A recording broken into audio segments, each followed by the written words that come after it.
تایبەت بوو ژێ ئامادەی لەسەر نەڕەحەتیین و لێ تورکیا و تایبەت لەناو باجارین تورکیا دەبەکەکی محەممەد چما تورکیا نەها دەست بوێ ئۆپراسیۆنی دیکە یعنی bi taybetî jî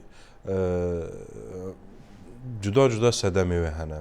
Sedemê wê yekem Erdogan dixwaze bibe serokê yani sîstemekî nû serokatiyê bile Tirkiye û wê sîstemê da jî dîtû ku hilbijartinan da êrişê Kurd dijî Kurda kir netewperestên Tirk hîn pir piştgiriya wî dikin. û dixwaze wê piştgiriyê paşxe bigire. Yek jî di aliyê dîn de nav Tirkiyeyê îrada hemû grubên dîn hatiye şikestandin. İrada Kurda nehatiye şikestandin. Ew dixwaze îrada Kurda bişkîne. Ew jî êrişên ji bo wê ne. û sedemekî wê dîn jî he li rojava siyaseta Tirka bi ser neket herkê çû îzole bû û ber bi tevabûyînê diçe û dixwaze li Bakur dîsa înisiyatîfa moralî bi destê xexe. Ew her sê sedemê wê ne.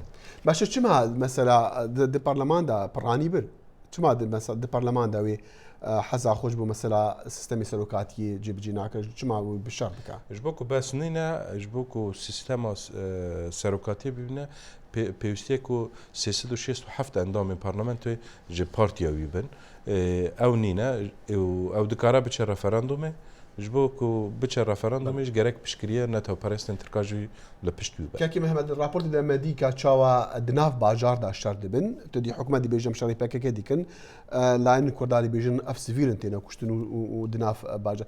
Min dixwaz bizanim kanî Kurd wê bi giştî çawa bersivî bidin û PKK wê çi bike divê meselê de yanî çikû şer di jîwane û gelek jî em nizanin heta çendê PKK tên kuştin yan nê kuştin. Yani mesela ne virda mesela ne mesela PKK yan jî ne PKK. Ew devletek bi her hêzê xe êrişê hemwalatiyên xwe dike. Ew tê manayê ku ew dewlet êdî wê hemwalatiyê xwe wek hemwalatiyê xwe nabîne. Tu çawa dikare bi tenq û topekê êrişê malan bike tu nizane kî di hundir de ye. Çi qas sivîl di hundir dane. û tu lê dide. Ew tê manayê ku êdî tekîliya gelê Kurd û hikûmeta Tirk û dewleta Tirk êdî temamî bi hevdiva diqete. Ew tiştekî gewretirê ku PKK bersiva PKK were dayînê. Ew xilasbûyîna tekîliyên Kurd û Tirk e. Yani berhor diçe. û tenê hêviya me ew e ku eger li Bakurê yani li herêmên Tirka jî bersiv dijî wê were dayîn belkî em dikarin wê êrişan bi sekinan bidin. Kekî Mehmed gelekî spas te xweş. Spas bu hatinata. Mehmed Yüksel Nûnerî Partiya Gelên Demokrat lêre li Washington mêvanî Kurd ku nexşin bû piştî vê navberê em ê careke dî vegerin çem we.